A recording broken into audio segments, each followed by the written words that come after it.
আজকে আপনাদেরকে একটা ঘটনা বলবো। ঘটনাটা হচ্ছে, আমাদের সাথে কাজ করে এরকম একজন জাপানিজ। ওনার অনেক কয়েকদিন ধরে, বেশ কয়েকদিন থেকে ওনার মাথা ঘুরাইতেছে। হ্যাঁ, কাজে গেলে কিছুক্ষণ কাজ করার পর ওর মাথা ঘুরাইতেছে।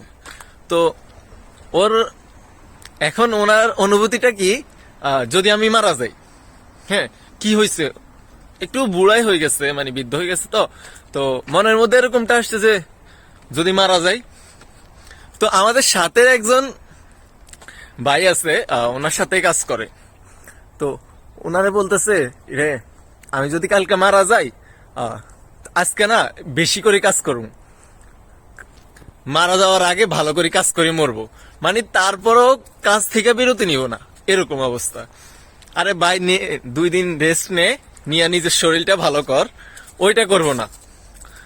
কি করবো, আজকা ভালো করে কাজ কইরা কালকে মারা যাইবো, তারপরও কাজ ছাড়বো না। জাপানিজদের কাজের প্রতি এত ভালোবাসা ভাই, বলার বাইরে।